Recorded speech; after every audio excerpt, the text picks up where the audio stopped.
लखनऊ, पटना में नोटबंदी के खिलाफ आक्रामक विरोध प्रदर्शनों के बाद ममता बनर्जी ने बंगाल से हमले का नया मोर्चा खोल दिया है।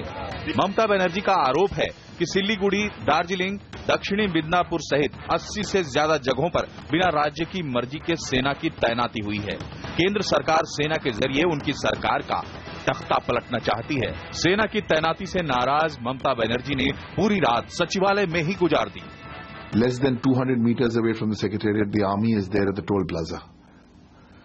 Why is the army there? Who has sent them there? So Mamta Di has decided, till the army moves out of there, she will be there at the secretariat. उधर सेना ने प्रेस कॉन्फ्रेंस करके इसका जवाब दिया और दस्तावेज दिखाकर कहा कि राज्य सरकार को इसकी जानकारी दी गई थी। This is an annual exercise carried out every year. Allegation of collection of money by army personnel is totally baseless. लेकिन टीएमसी सेना की सफाई से संतुष्ट नहीं हुई। उसका कहना है कि राज्य सरकार से कोई इजाजत नहीं ली गई। संसद में पार्टी ने सरकार पर तीखे प्रहार किए। टीएमसी के साथ विपक्ष के दूसरे दल भी आ गए। The people of the country have highest faith for the army. They fight for the country. They give their lives for the country. But why they are being used such for these purposes? They are collecting tolls somewhere. Video is with us. बिना permission के वहाँ पर army को लगाया गया है, तो मैं समझती हूँ ये हमारे भारतीय संविधान में जो संघीय ढांचे का प्रावधान है, तो उसके ऊपर बहुत बड़ा ये हमला है। सरकार की ओर से बचाव में आए रक्षा मंत्री मनोहर पर्रिकर ने उल्टे ममता बनर्जी की नीयत और समझदारी पर सवाल उठा दिए। सेना का रूटीन एक्सरसाइज को कंट्रोवर्सी बना लेना एक गलत है और indicate political frustration rather than correct aspect being pointed out. Mamata Banerjee ने मोदी सरकार पर इमरजेंसी जैसे हालात पैदा करने के आरोप लगाए हैं, लेकिन राज्य में उनके विरोधी भी इससे सहमत नहीं हैं। Every day, sometimes he's saying I am going to be killed, sometimes he's saying it's a military rule, but it's a making mountain out of a mole. तो क्या ममता बनर्जी तिल का ताड़ बना रही हैं? केंद्र सरकार पर हत्या की साजिश से लेकर तख्ता पलट जैसे आरोपों का क्या उन्हें फायदा होगा? राष्ट्रीय राजनीति में अगर साझा विपक्ष का कोई मोर्चा बना तो उसकी अगुवाई करने की चाहत कई क्षेत्रीय क्षत्रपों की है। इसमें ममता भी एक है, लेकिन अपनी राजनीतिक महत्वाकांक्षा को पूरा करने के लिए क्या ममता अपनी साख को ही दांव पर लगा रही हैं या फौरी तौर पर ये सुर्खियां बटोरने की होड़ है? तो क्या ये है टीआरपी पॉलिटिक्स? क्या है ये टीआरपी पॉलिटिक्स?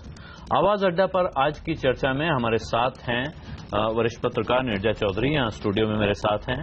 कोलकाता से हमारे साथ जुड़े हुए हैं CNN न्यूज 18 के सीनियर एडिटर, बंगाल के जानकार स्वागता मुखोपाध्याय। बीजेपी के प्रवक्ता, राष्ट्रीय प्रवक्ता विजय सोनकर शास्त्री कुछ देर में हमारे साथ जुड़ेंगे। कांग्रेस के प्रवक्ता चरण सिंह सापरा, जनता दल यूनाइटेड के प्रवक्ता राजीव रंजन और वरिष्ठ पत्रकार अभय दुबे हमारे साथ हैं। हम चर्चा को शुरू करेंगे। सबसे पहले मैं कलकत्ता चलता हूं। स्वागता मुखोपाध्याय हमारे साथ हैं। स्वागता, ये बताइए जमीन पर हो क्या रहा है? ये इसमें कितनी सच्चाई है और कितना फसाना है जो ममता बनर्जी कह रही हैं?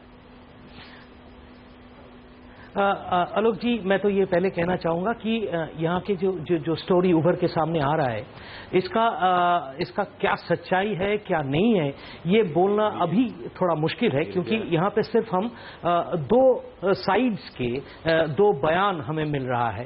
पहला बयान तो ऑब्वियसली ममता बनर्जी और बंगाल गवर्नमेंट के बयान है, जो कह रहे हैं कि ये जो आर्मी के डिप्लॉयमेंट किया गया है ये पॉलिटिकल कॉन्स्पिरेसी है, ये एक साजिश है ममता बनर्जी गवर्नमेंट के विरुद्ध, क्योंकि ममता बनर्जी ने आवाज उठाई है डीमोनेटाइजेशन के खिलाफ और Modi government, central government Mamata Banerjee और बंगाल को खासकर टारगेट कर रही है टू टेक पॉलिटिकल वेंडेटा। यही शब्द उन्होंने इस्तेमाल किए हैं, पॉलिटिकल वेंडेटा, और इसी के वजह से आर्मी को सामने रख के ये पॉलिटिकल वेंडेटा के गेम खेला जा रहा है। दूसरी तरफ है हमारे जो आर्म्ड फोर्सेस है, बंगाल एरिया हेडक्वार्टर्स है यहाँ पे, पे, ईस्टर्न कमांड के हेडक्वार्टर्स है कलकत्ता में, और यहां से जो बोला जा रहा है वो है ये कि ये जो एक्सरसाइज है ये खासकर एक रूटीन एक्सरसाइज है जो हर साल किया जाता है, और पिछले साल भी इसी जगह पे, इसी पॉइंट्स पे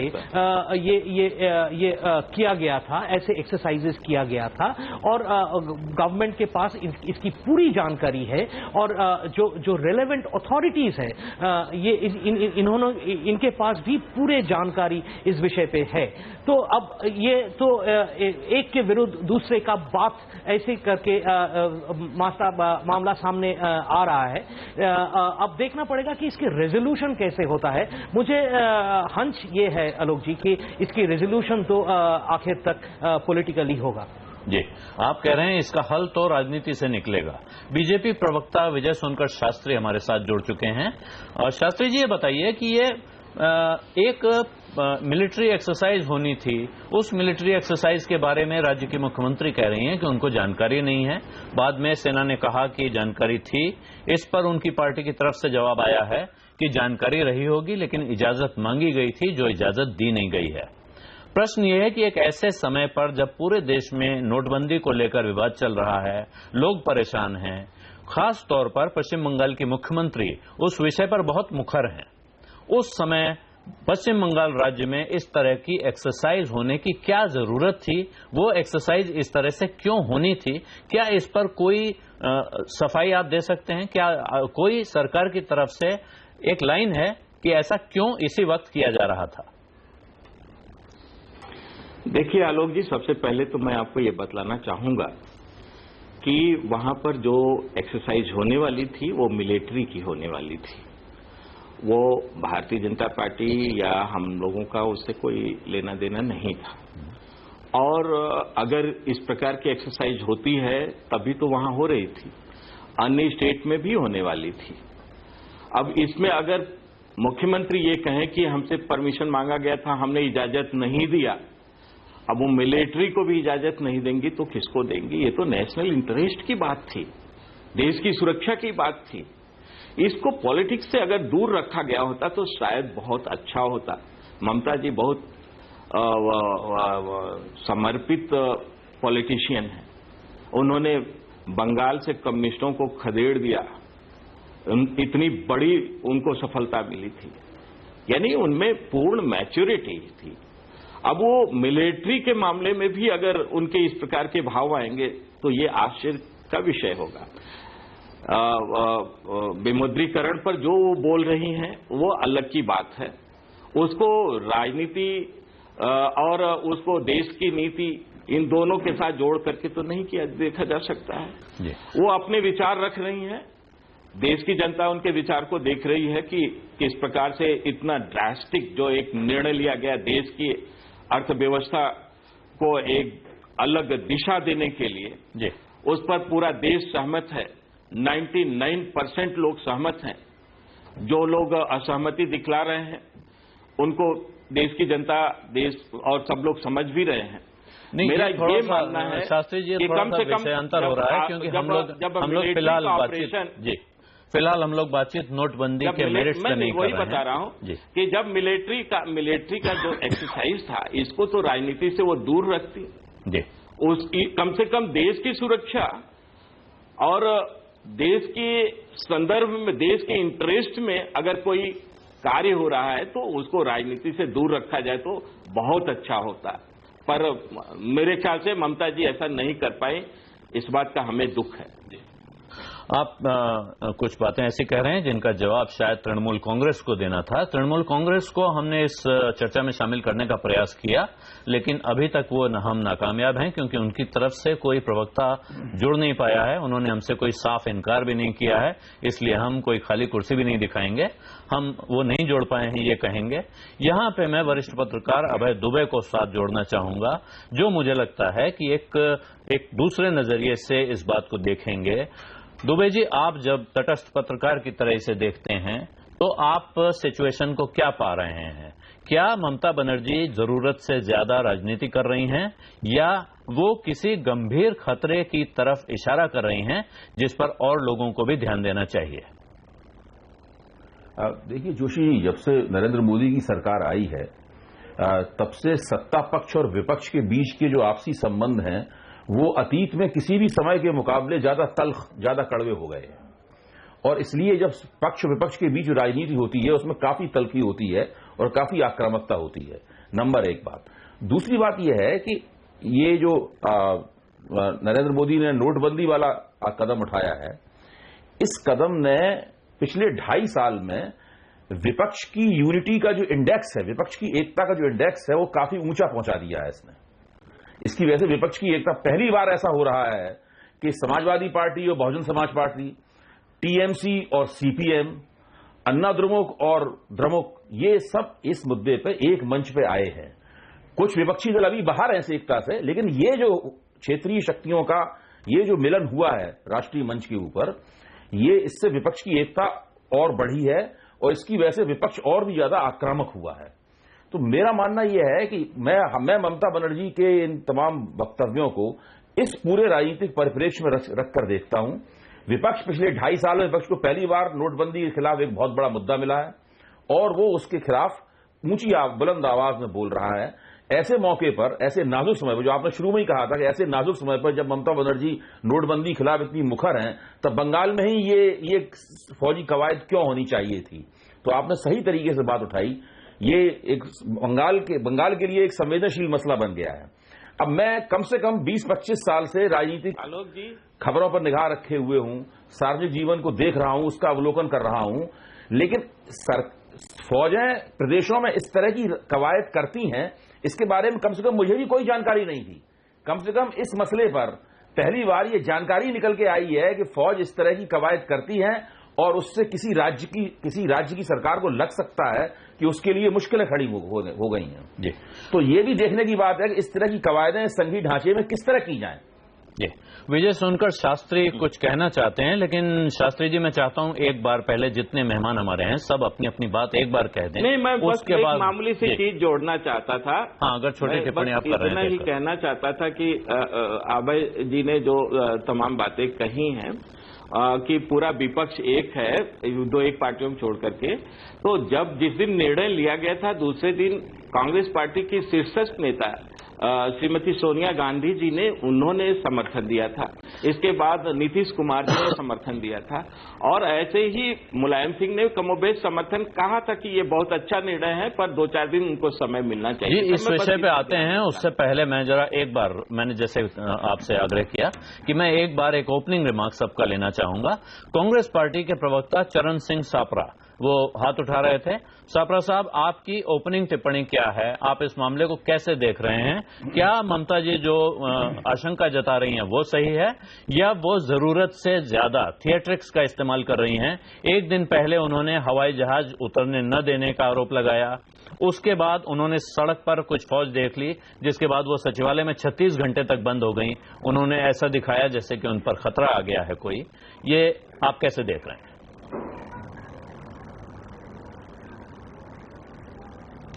देखिए, जिस तरह से सुबह से ये सारी चर्चा चल रही है और सारे सोशल मीडिया के अंदर तमाम सारी चिट्ठियां भी आ चुकी हैं जो कमांडेंट साहब ने एडिशनल कमिश्नर को लिखी या एडिशनल कमिश्नर ने कमांडेंट साहब को उसका उत्तर दिया, ये तमाम सारी चीजें आज सोशल मीडिया के अंदर भी चल रही है, जो हमने भी देखी, आपने भी देखी है। मैं तृणमूल कांग्रेस का प्रवक्ता तो नहीं हूं, लेकिन कहीं ना कहीं ऐसे लगता है कि जब राज्य शासन को कहीं पर ऑब्जेक्शन हो या वो सजेस्ट करते हैं कि इस लोकेशन को चेंज कर लिया जाए, तो वो चर्चा के माध्यम से आर्मी के कोई अधिकारी और सरकार के अधिकारी बैठ करके उसको रिजॉल्व कर सकते थे, ये मैंने देखा है। दूसरी बात, जहां पर आज भारतीय जनता पार्टी ने एक मेजर गलती की है वो ये है कि उन्होंने आर्मी के कमांडेंट साहब को आज प्रेस कॉन्फ्रेंस में फिर बिठा दिया। यानी जो एक सवाल पूछा था पॉलिटिकल लीडर ने, उसका उत्तर दे रही है आर्मी, इसका उत्तर डिफेंस मिनिस्टर भी दे सकते थे, इसका उत्तर minister of state for defence भी दे सकते थे। प्रेस कॉन्फ्रेंस के जरिए से जो कमांडेंट साहब ने कहा वो डिफेंस मिनिस्टर भी कह सकते थे। लेकिन ये कहीं ना कहीं भारतीय जनता पार्टी का एक षड्यंत्र था ममता बनर्जी को फंसाने के लिए कि ऐसा दृश्य जाना चाहिए कि स्टेट वर्सेस आर्मी, या ममता बनर्जी को वो एंटी नेशनल कह सके, जो हमेशा भारतीय जनता पार्टी करती आई है कि जो उनके खिलाफ जाए वो देशद्रोही है, एंटी नेशनल है। तो कहीं ना कहीं एक षड्यंत्र भारतीय जनता पार्टी ने खेला, आर्मी को आगे रखा, आर्मी के पीछे छुप करके उन्होंने वार किया है और ममता बनर्जी को कहीं ना कहीं ये दिखाने गए कि ये एंटी नेशनल हैं या देश की आर्मी की इज्जत नहीं करती, देश की आर्मी का सम्मान नहीं करती, देश की आर्मी की कार्रवाई पर ये आर्मी भारत की सेना और भारत की सेना का सम्मान, भारत के प्रतीकों का सम्मान आजकल राजनीति में आम फहम हो गया है। हम कई बार राजनीतिक चर्चा में, पॉलिटिकल डिस्कोर्स में सेना शब्द का इस्तेमाल, जवान शब्द का इस्तेमाल, शहीद शब्द का इस्तेमाल बहुत देख रहे हैं। थोड़ी देर में उस पर भी बात आएगी। अभी जनता दल यूनाइटेड के प्रवक्ता राजीव रंजन हमारे साथ हैं। राजीव रंजन जी, जो जिक्र हुआ है, जो उदाहरण दिए गए हैं, उसमें कहा गया है कि ऐसी एक्सरसाइज कुछ समय पहले बिहार में भी हुई है। आपकी पार्टी की इस पर क्या व्यू है, आपकी पार्टी की? और आपके हिसाब से जब इस तरह की एक्सरसाइज होती है तो क्या राज्य की सरकार को, जिम्मेदार मंत्रियों को, अफसरों को इस पर पब्लिकली पोजीशन लेनी चाहिए या उन्हें केंद्र से जो औपचारिक चैनल्स हैं, फोन करके, मैसेज भेजकर अपना ऐतराज जताना चाहिए, सवाल पूछना चाहिए और क्लैरिफिकेशन ले लेना चाहिए? देखिए, कन्वेंशंस अगर आप देखें तो उससे अलग हट करके ये बातें हैं। ऐसा इस तरीके से ट्रस्ट डेफिसिट इस देश में कभी बढ़ा नहीं था।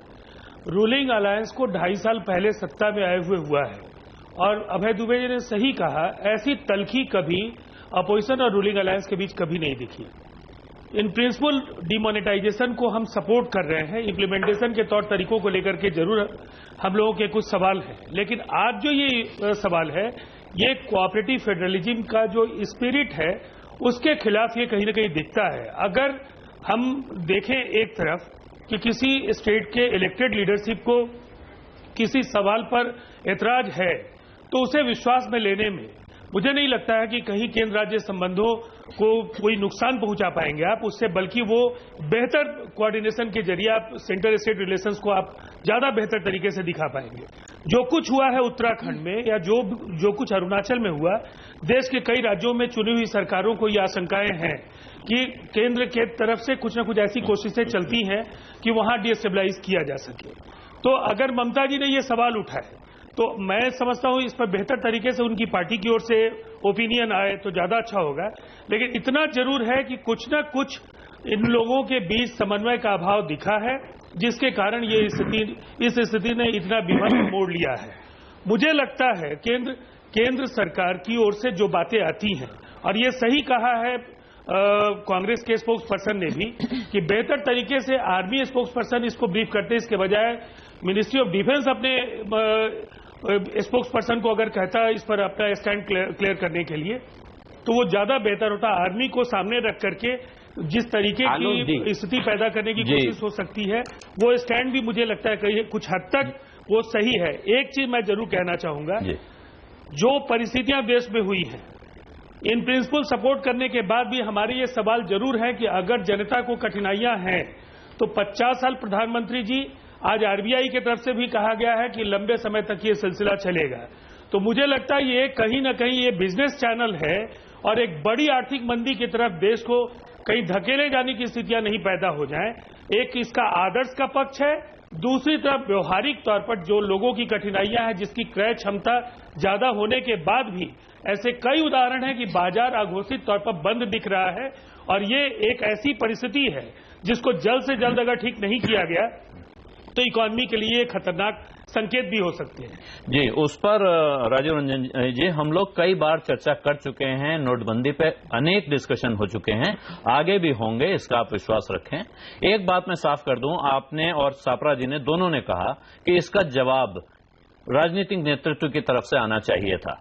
रक्षा मंत्री मनोहर पर्रिकर ने संसद में काफी लंबा चौड़ा जवाब दिया है, उसके बाद सेना की प्रेस कॉन्फ्रेंस हुई है। अब मैं नीरजा जी के पास जाना चाहता हूं। नीरजा जी काफी देर से इंतजार कर रही हैं। आपने नीरजा जी बहुत लंबे समय से भारत की राजनीति देखी है, आप सिविल लिबर्टीज मूवमेंट से भी जुड़ी रही हैं। आज कांग्रेस के महासचिव राहुल गांधी ने एक बात कही, उन्होंने कहा कि प्रधानमंत्री नरेंद्र मोदी अपनी ही छवि के गुलाम हो गए हैं और वो टीआरपी पॉलिटिक्स कर रहे हैं। क्या एकदम यही बात कुछ विपक्षी नेताओं के बारे में नहीं कही जा सकती है कि वो अपनी छवि के गुलाम हो गए हैं? कुछ तो ऐसे भी हैं जो अपनी छवि बना ही नहीं पा रहे हैं। और क्या वो टीआरपी पॉलिटिक्स में केंद्र की सरकार, सत्तारूढ़ पार्टी या नरेंद्र मोदी से पीछे हैं? सवाल ये उठेगा एफिशिएंट कौन है। टीआरपी पॉलिटिक्स हर एक पार्टी करती है। मतलब लोगों में उनकी साख बढ़े, उनकी अपील बढ़े, ये सब हर एक पार्टी कर रही है, उसमें दो राय होनी ही नहीं चाहिए कि अपने आप को पॉपुलर करना लोगों के बीच में, ये उनका मकसद नहीं, मंशा नहीं। मैं तो ये मानती नहीं किसी पार्टी के बारे में भी। तो आप उसको टीआरपी एक कैची स्लोगन है। कांग्रेस भी वो कोशिश कर रही है, ममता भी वो कोशिश कर रही है, नीतीश कुमार भी वो कोशिश कर रहे हैं, नरेंद्र मोदी भी वो कोशिश कर रहे हैं। अब इसमें कौन एफिशिएंट है और कॉम्पिटेंट है और सफल होते हैं, वो देखने लायक चीज होगी जहां तक टीआरपी का सवाल है। मैं भी ये मानती हूं कि जो कई प्रॉब्लम्स आ रही हैं फेडरल स्ट्रक्चर को लेके भी, पार्लियामेंट्री फंक्शनिंग को लेके भी, वो वही है कि जो पक्ष और विपक्ष में जो कटुता आ रही है और दिन ब दिन बढ़ती जा रही है। अब प्रधानमंत्री का पार्लियामेंट में भी नहीं आना, दूसरी तरफ से विपक्ष का पार्लियामेंट चलने ही नहीं देना, बातचीत के बजाय एक शोरगुल, हल्ला गुल्ला ही उसकी भाषा बन गया है। तो ये सब उसके चिन्ह हैं, एक सिंबल्स हैं, प्रतीक हैं। तो मैं मानती हूं इसका एक ये भी है जो कहा गया, जो चिंता का विषय है कि आर्मी इस पॉलिटिकल टकराव में इस्तेमाल हो रही है। और वो आर्मी की तरफ से भी एक अंदेशा सा दिया गया था कि उसको नहीं करना चाहिए। और जो अभय दुबे जी ने कहा ना कि मुझे भी याद नहीं है इस तरह की एक्सरसाइज होना और एक ही स्टेट में होना। आप कहा कि पहले बिहार में हुआ है और वो भी टोल पॉइंट्स में आर्मी लोग हैं। उस दिन है जिस दिन कहा गया है कि टोल दोबारा देना पड़ेगा। तो तरह तरह के सवाल आपके मन में आते हैं कि क्यों किया गया है। और जब सरकार बोलती है स्टेट की कि हमने परमिशन नहीं दी है, तो सवाल और भी बड़ा हो जाता है। तो कहीं ना कहीं अगर एकदम रूटीन चीज है, स्पष्टीकरण दिया गया है, पर किस तरह की एक्सरसाइज थी? इस सुरक्षा को लेकर तो एक्सरसाइज नहीं हो सकती कि बॉर्डर पे तो थी नहीं, पूरे प्रदेश में थी। तो क्या मतलब, ये आज हमें जानने का हक इससे है। बहुत से सवाल, बहुत सारे सवाल उठे हैं जिनके जवाब और आने जो चाहिए सवाल लोगों को कंफ्यूज कर सकते हैं, और उनमें उन लोगों में पॉलिटिकल पार्टीज भी शामिल हैं। हालांकि ममता बनर्जी का कहना है कि ये देखिए, ये भी एक इनसिक्योरिटी का माहौल पैदा हो गया देश में कि क्या मुझे मारने की कोशिश थी कल जब प्लेन में इतना कम फ्यूल था, आज आर्मी आ गई है तो क्या कर रहे हैं। बहुत ही इनसिक्योरिटी और ये सब उसी से आता है जो कटुता है विपक्ष और विपक्ष में। तो इस चीज को सल्टा देने में कोई प्रॉब्लम नहीं होनी चाहिए। विजय सोनकर शास्त्री जी, मैं आपके पास ही आ रहा था, आपने मेरा नाम ले दिया। मैं ये कहना चाह रहा हूं कि जब जो नीरजा जी ने जिसकी तरफ इशारा किया, इससे पहले अभय दुबे जी ने जो बात उठाई कि अगर अविश्वास का माहौल है, और अविश्वास के माहौल को तोड़ने का एक ही तरीका होता है बातचीत करना, विश्वास बढ़ाना, भरोसा जगाना, और इसका दायित्व सबसे ज्यादा उस पर होता है जो जिम्मेदारी के पद पर बैठा होता है। इस वक्त भारतीय जनता पार्टी देश पर राज कर रही है। क्या भारतीय जनता पार्टी ने विश्वास बढ़ाने वाले कुछ कदम उठाए हैं? क्या सरकार विश्वास बढ़ाने के लिए कुछ कर रही है? क्या वो करेगी? देखिए आलोक जी, आपने बहुत अच्छा प्रश्न किया है, लेकिन इसके पहले भी तमाम मित्रों के जो बातें आई हैं उनमें भी कुछ प्रश्न रहे हैं, और मुझे ऐसा लगता है कि उनका प्रश्न देना मुझे आवश्यक है। और मैं बिल्कुल आपके प्रत्येक प्रश्न का उत्तर दूंगा। जो कांग्रेस के चरण सिंह जी ने जो बातें कही हैं कि मिलिट्री को हम सामने ला रहे हैं, तो उस पर स्वयं नीरजा जी ने ही कहा कि नहीं, ऐसी बात नहीं है। वहां अपने रक्षा मंत्री ने भी पूरा स्पष्टीकरण दिया था। लेकिन जहां तक मिलिट्री की बात है, मिलिट्री से सरकार का संसदीय व्यवस्था में क्या लेना देना। मिलिट्री तो स्वतंत्र है, वो अपनी कार्रवाई कर रही है, और जो उसके पास तमाम फीडबैक होते हैं उसके आधार पर भी वो काम करती है। और जो एक्सरसाइज हुआ है ये वेस्ट बंगाल में, ये पहले बिहार में भी और अन्य स्टेट में भी हो चुका है। रही बात मिलिट्री ने क्यों ऐसा किया, क्या निर्णय लिया, ये हम नहीं बता सकते। मेरे ख्याल से इसको स्पष्ट तो मिलिट्री की तरफ से होना चाहिए और मिलिट्री ने स्पष्ट किया, उनकी बातों को मान लेनी चाहिए। लेकिन बावजूद इसके फिर भी प्रश्न अगर ये उठाया जा रहा है कि भारतीय जनता पार्टी की सरकार सेना का उपयोग कर रही है, तो ये सरासर मुझे लगता है कि भ्रमित करने वाली बात है। इससे लोकतंत्र का फायदा नहीं होगा, बल्कि इस प्रकार की भ्रमित करने वाली राजनीति दुष्परिणामदायी होती है। जी सापरा जी कुछ जवाब नहीं, मेरी बात तो पूरी हो जाने दीजिए। आप थोड़ा तमाम साथियों ने प्रश्न करें किया आप है, बिल्कुल नहीं, जल्दी रखें। अच्छा, 5 लोगों का मुझे अकेले जवाब देना पड़ेगा ना, मुझे ऐसा लगता है। और साथ ही जो टीआरपी पॉलिटिक्स की बात की गई है, तो टीआरपी पॉलिटिक्स के लिए आप देखिए ना कि किस तरह से लोग बेचैन रहते हैं, परेशान रहते हैं कि एक तरफ जहां जनता स्वयं तैयार है हर चीज सहने के लिए, फिर भी एक देश के पक्ष में एक बड़ा निर्णय हुआ है, उसके समर्थन में अपनी बात रख रही है, तो वहां पर जाकर के किस तरह से अव्यवस्था पैदा किया जा रहा है। और 20-25 कमांडो के साथ क्या वो क्या है, वो मीडिया का ध्यान आकर्षित करने के लिए नहीं था। लेकिन जहां तक हमारे नेताओं की बात है, हम लोग टीआरपी में नहीं बल्कि काम करके अपनी बातें समाज में रख रहे हैं और वो मीडिया द्वारा दिखाया जा रहा है। ऐसा भी नहीं कि हम अपने माध्यम से ये सारी चीजें कर रहे हैं। जहां तक नीरजा जी ने कहा, ये मुझे थोड़ी सी तकलीफ हुई है कि हम लोग, हमारी सरकार सेना का इस्तेमाल करेगी। ये कैसी बात हो रही है? सर्जिकल स्ट्राइक हुआ था, सेना ने किया था और सेना ने अपना पक्ष रखा, उस पर भी तरह तरह की बातें हुई थी। और सच्चाई तो ये है कि सेना ने जब सर्जिकल स्ट्राइक किया था तो एक कांग्रेस के लोग, आम आदमी पार्टी के लोगों ने किस तरह की बातें कही थी। वो तो भला अगर वो लोग न आकर के सामने ये बातें किए होते तो वो सारी चीजें तो एक भ्रम के वातावरण में ही जनता के सामने जाती और जनता उसको न जाने किस दृष्टि से देखती। आज आवश्यकता ये है, जो आपने प्रश्न किया कि केंद्र का बेहतरीन संबंध होना चाहिए और विश्वास का वातावरण बनना चाहिए। जो सरकार काम कर रही है, जो सरकार चाहती है कि एक नए परिदृश्य में, ये केवल भारतीय जनता पार्टी की सरकार नहीं बनी है, केवल सत्ता का परिवर्तन नहीं हुआ बल्कि व्यवस्था का परिवर्तन हुआ है।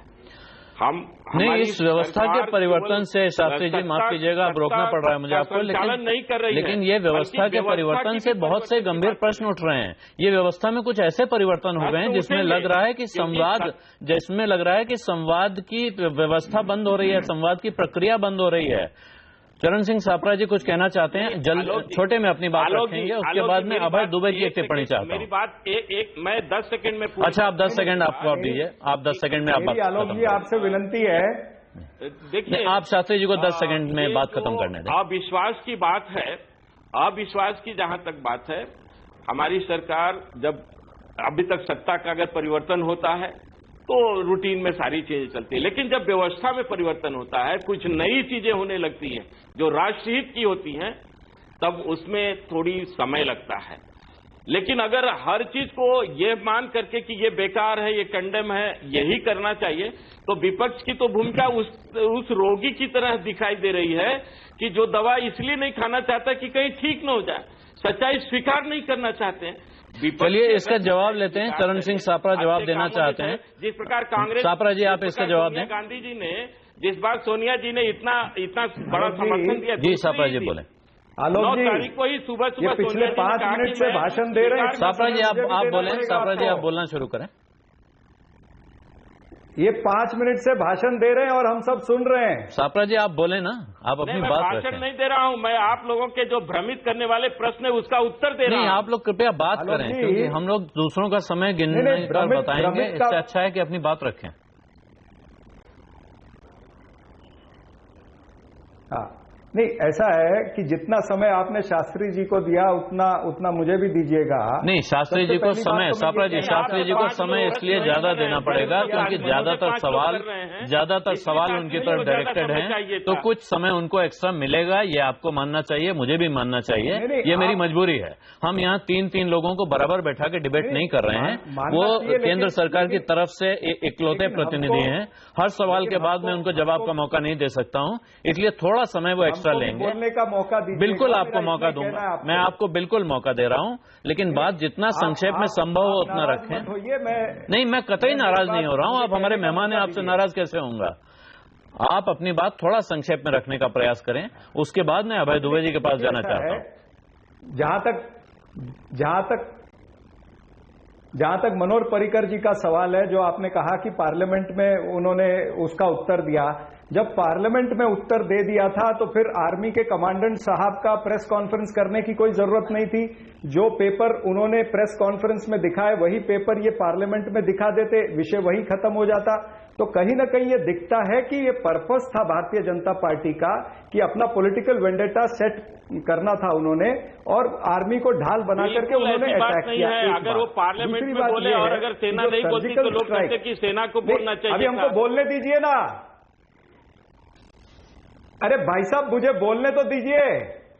जी आप बोलें। आप मैं इतना दुष्ट आदमी नहीं हूं कि आप मुझे बीच में टोक दें। नहीं, आप बात खत्म करें। हाँ, दूसरी बात यह है कि भारतीय जनता पार्टी किस तरह से आर्मी का इस्तेमाल करती है या उसका पॉलिटिकल माइलेज लेती है, उसका दूसरा उदाहरण सर्जिकल स्ट्राइक मैंने नहीं छेड़ा, शास्त्री जी ने छेड़ा।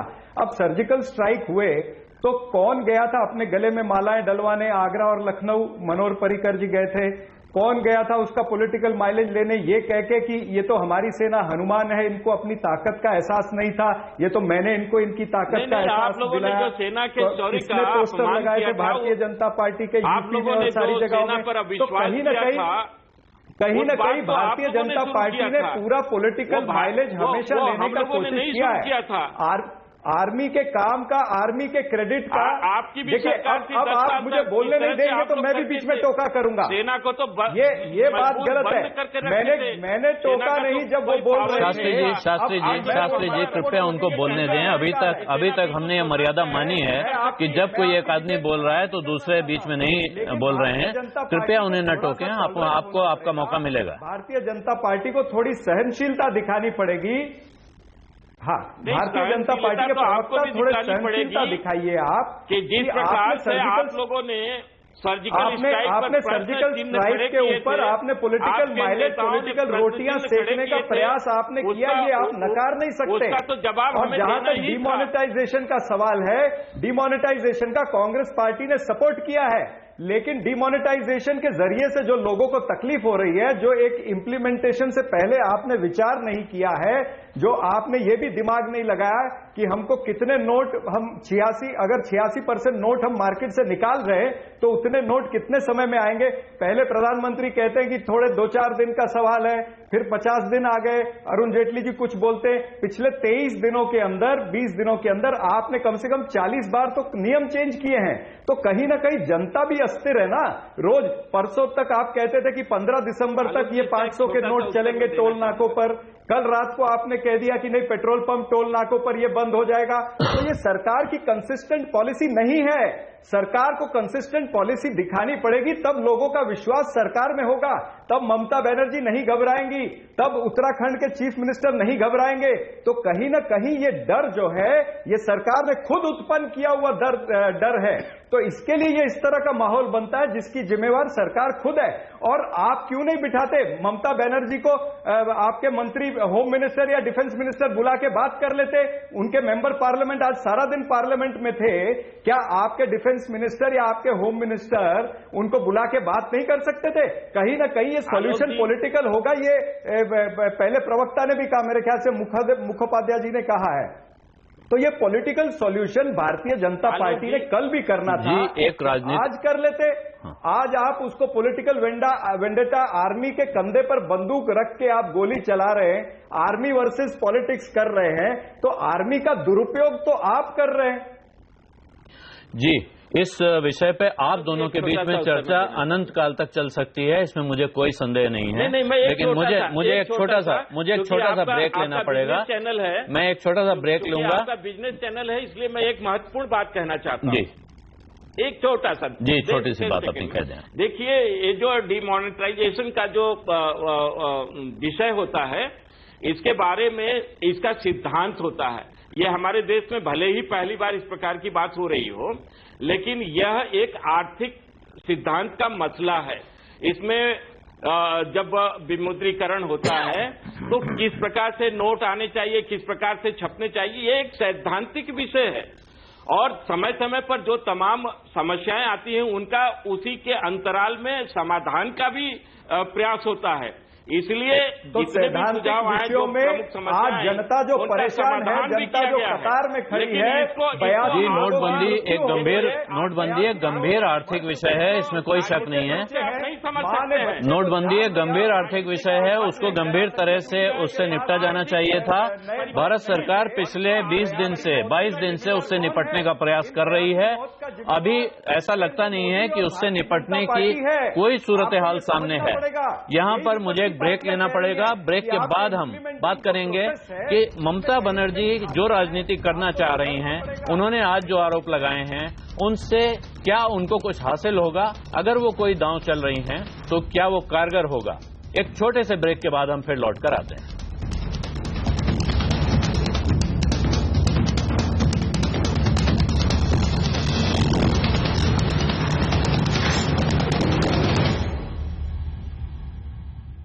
कौन कर रहा है टीआरपी पॉलिटिक्स? आवाज अड्डा पर यह है आज की हमारी चर्चा, और इसमें हमारे दर्शक भी शामिल हो सकते हैं। हम आज पूछ रहे हैं कि क्या सेना को लेकर ममता बनर्जी के आरोपों में दम है? आप हमारे ट्विटर हैंडल CNBC_आवाज पर जाकर इसका जवाब दे सकते हैं।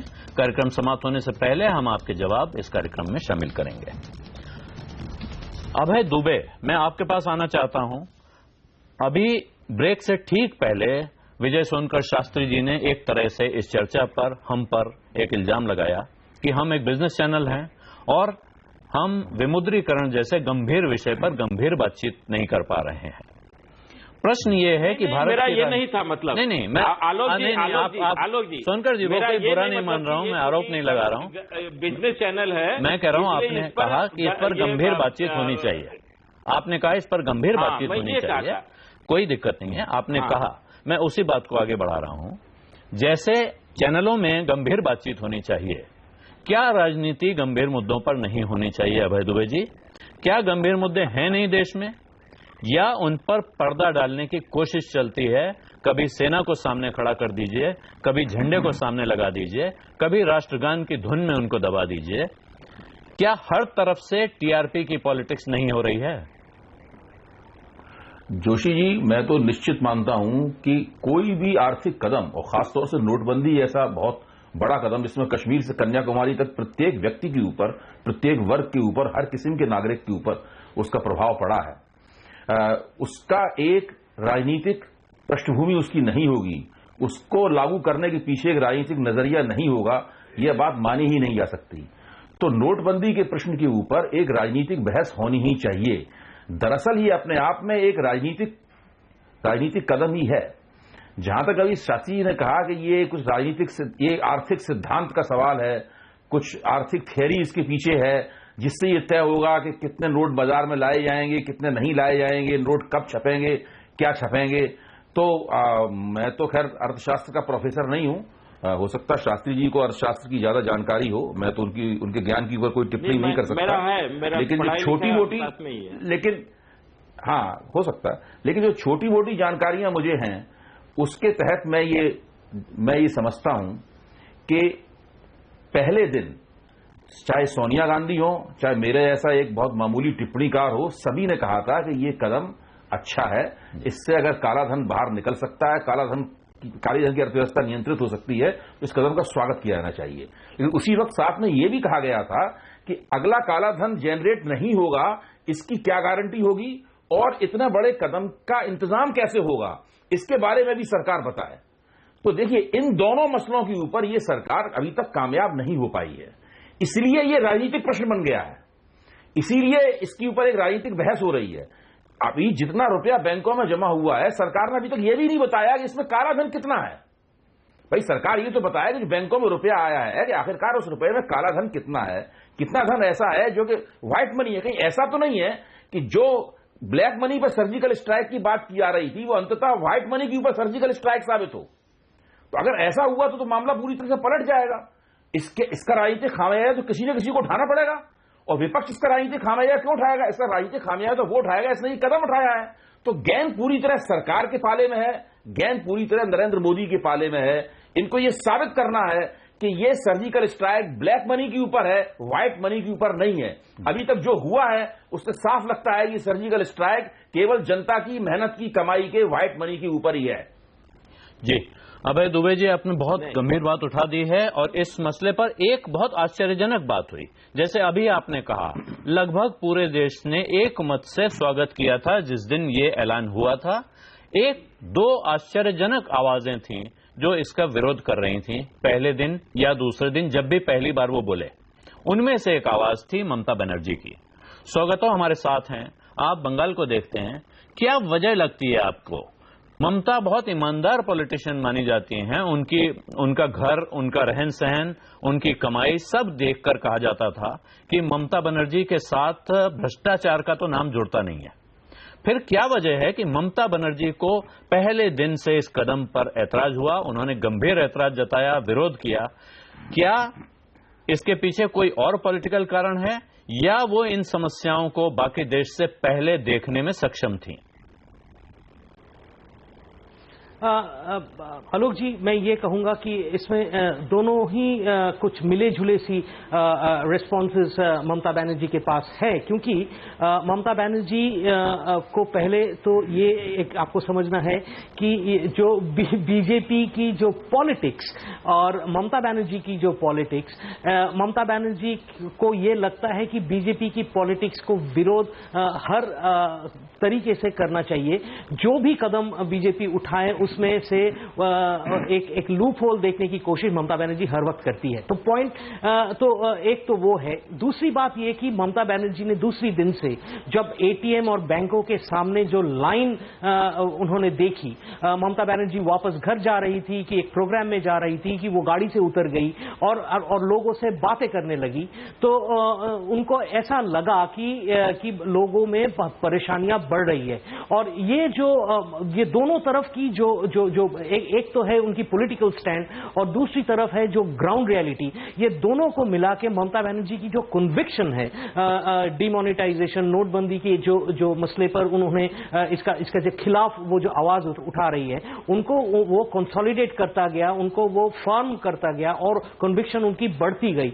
और जो मुझे ये लगता है कि इसके बाद वो जो रीच आउट की कोशिश उन्होंने की है ऑपोजिशन पार्टीज में और पार्टीज के पास, वो बंगाल के टेरिटरी के बाहर भी जा चुके हैं, बिहार गए हैं, लखनऊ गए हैं, उनको पंजाब की जाने की भी बात है। तो वो जो ये सब मिला के उनकी कन्विक्शन बढ़ रही है। लेकिन ये जो पिछले 2 दिन का जो डेवलपमेंट हुआ, उन्हीं का एक बैकलैश उनके ऊपर ये माना जा रहा है। उनके जो आसपास रहने वाले हैं वो ऐसे मानते हैं कि जो एक पैरानोया सा उनके ऊपर है कि हम किसी भी तरीके से बीजेपी गवर्नमेंट, सेंट्रल गवर्नमेंट मुझे नीचा दिखाने की कोशिश करेगा पॉलिटिकली, और इसी के वजह से ये आर्मी डिप्लॉयमेंट और किया गया स्टोन्स थ्रो डिस्टेंस के सेक्रेटेरिएट के बाहर। तो ये जो सिचुएशन को लेके जो सिचुएशन और भी पेचीदा बनता जा रहा है, इसको लेके हमें ये तो नहीं लगता लोग जी कि इसका समाधान आर्मी या फैक्ट्स एंड फिगर स्टेटिस्टिक्स से निकलेगा। इसका समाधान तो निकलेगा पॉलिटिकली और डायलॉग से, अगर वो डायलॉग सही तरीके से हो तो। सवाल यह है कि वो डायलॉग होता है कि नहीं, और वो डायलॉग कहां से शुरू होगा। नीरजा जी, आप कैसे इसको एसेस कर रही हैं? और एक दूसरा जुड़ा हुआ सवाल पूछ रहा हूं। सेना पहुंच गई है बंगाल में। ममता बनर्जी और उनके समर्थकों को लगता है कि जो वो नोटबंदी के खिलाफ माहौल बना रही थी, उसके लिए उनको निशाना बनाया जा रहा है। पिछले दिनों हम ये देख रहे हैं कि सेना भारत के राजनीतिक डिस्कोर्स का एक शायद अनिवार्य हिस्सा हो गई है। जिस पार्टी को देखिए वो सेना का नाम लेती है, शहीदों का नाम लेती है और उनके कंधे पर रखकर अपनी राजनीति की बंदूक चलाती हुई दिखती है। इसको आप कैसे देख रही हैं? पॉलिटिक्स में कुछ ऐसी चीजें थी अभी तक जो सैक्रोसैंक्ट थी, जिनका नाम नहीं लिया जाता था, जिन्हें बीच में नहीं खींचा जाता था, वो आ रही हैं और उनका इस्तेमाल अपने पक्ष में और दूसरे के विरोध में हो रहा है। देखिए, ये चीजें, दोनों सवाल आपके जुड़े हुए हैं। मैं कहूंगी कि बीजेपी को पूरा हक है कि वो अपनी आइडियोलॉजी को लागू करे। मौका जरूर देंगे। बीजेपी को पूरा हक है कि वो अपने प्रोग्राम्स को लागू करे, आइडियोलॉजी को लागू करे, क्योंकि भारत की जनता ने उनको चुना है। आप अग्री कर सकते हैं, मैं डिसअग्री कर सकती हूँ, लेकिन इलेक्टेड गवर्नमेंट वो है। तो अगर प्रधानमंत्री नोटबंदी करते हैं, कई लोग हैं जो मानते हैं, ब्लैक मनी के खिलाफ आवाज उठाई, लेकिन मानते हैं कि नोटबंदी वो तरीका नहीं है ब्लैक मनी से जूझने का, क्योंकि और 86% करेंसी आपने हटा दिया एक झटके में और करेंसी को रिप्लेस नहीं किया, तो फिर बहुत इतने बड़े देश में प्रॉब्लम्स आएंगी, वो अलग चीज है। लेकिन विपक्ष को भी उतना हक है। हम वन पार्टी रूल नहीं है इस देश में अभी तक। विपक्ष को उतना ही हक है कि सरकार से कड़े सवाल करे, और वो अगर वो नहीं करते तो वो भूमिका अदा नहीं करते तो विपक्ष कहलाने का उनको हक नहीं है। तो जो मुझे प्रॉब्लमैटिक लगता है, चिंताजनक लगता है, ये टेंडेंसी जो आ गई है भाजपा में कि हमारे खिलाफ जो भी हमारी वाह नहीं करेगा तो हमारे खिलाफ है और वो अवरोध पैदा कर रहा है, वो देशद्रोही है। ये सब जो एक मेंटालिटी आ गई है ना, उससे एक प्रॉब्लम खड़ी हो रही है। ये चिंता पैदा कर रही है आपके दिमाग में। जो खिलाफ आवाज उठा भी रहा है विपक्ष का, तो वो देशद्रोही है, वो एक और कदम आगे जाने वाली बात है। और उसी में फिर आ जाता है कि आर्मी को लाना, झंडे को लाना, मतलब एक उनको एक फैक्टर बना देना। हाँ, तो इससे माहौल में अविश्वास बहुत है। शास्त्री जी, क्योंकि आप लोग विपक्ष में इतने साल रहे हैं, ये बहुत ही स्लिपरी स्लोप है। इस चीज को, ये जो इंटॉलरेंस आ रही है ना, ये मत कीजिए। हमारा पार्लियामेंट्री डेमोक्रेसी है और जिस पे हमें गर्व है। भाजपा को मैं बार बार कहती हूँ, हक है अपनी आइडियोलॉजी को लागू करने का, प्रोग्राम्स को लागू करने का, क्योंकि वहां वो बैठे हुए। तो नीरजा जी ने बेहद गंभीर चिंता जताई है। उनकी आवाज से, उनके हाव भाव से दर्द झलक रहा है। इसका जवाब जाहिर है विजय सोनकर शास्त्री देंगे, लेकिन उससे पहले मैं जेडीयू प्रवक्ता राजीव रंजन के पास चलूंगा। राजीव रंजन जी, आप कुछ कहना चाहते हैं? मैं ये कहना चाहता था कि विमुद्रीकरण एक साहसी कदम जरूर है, लेकिन एक आरोप जनता दल यूनाइटेड ने लगाया।